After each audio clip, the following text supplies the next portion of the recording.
olana rehetra dia azo vahana amin'ny fomba ara-panahy avokoa.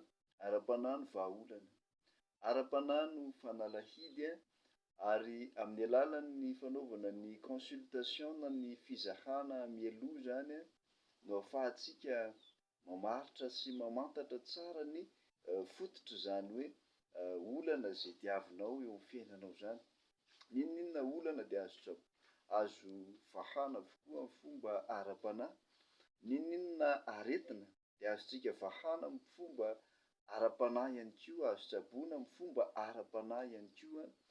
Ao anatin'izany ny karazana aretina maro isan-karazany izay ahina ho vokatry ny mosavy, ny karazana aretina maro isan-karazany izay voajanahary.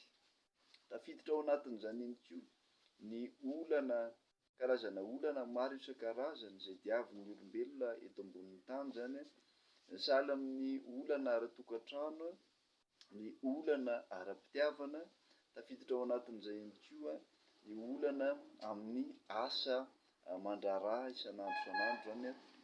Tafiditra ao anatin'ireny ilay asa mahaleo tena no tena isan'ny lazaiko eto zany, satria manao ny fampiroboroboana an'ireny varotra maro isan-karazany izay tianao ampandehanana ireny no tenako. Manome ihany koa ny fampiroboroboana an'ireny orinasa madinika na vaventy rehetra izay ampidoninao sy tantananao ireny zany, mba hanana an'izany atao hoe couverture spirituelle izany.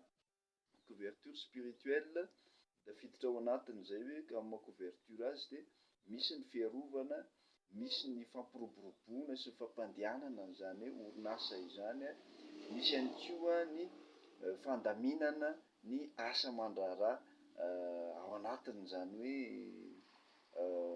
fikolokoloana ny orinasa amin'ny fomba ara-panahy zany. Ara-panahy ny vahaolana hoy aho teo.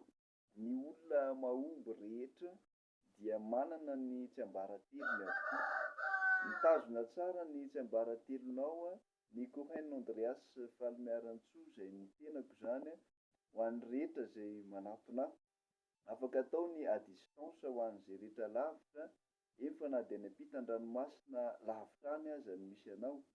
Afaka tonga mivantana ihany koa nefa ianao, maka rendez-vous mialoha raha ohatra ka maniry ny eo anamiko mivantana ka afaka manao zany dia maka rendez-vous mialoha. Misy ny frais de rendez-vous 10,000 ariary kely fotsiny, 5,000 ariary kely fotsiny ho anareo rehetra izay ho avy mivantana. Alefanareo via mobile money izy io, zany hoe na Airtel Money na M-Vola no andefasanareo azy zany, mety daholo. Dia mametraka ny rendez-vous ianareo, ao anatin'izay fandaminantsika ny rendez-vous izay apetrakareo zany, dia mariky ny fahamatorana izay frais de rendez-vous zay zany. Misara manokana ny consultation, misara manokana ihany koa ny fitsaboana sy ny famahana ny olam-piainanao rehetra.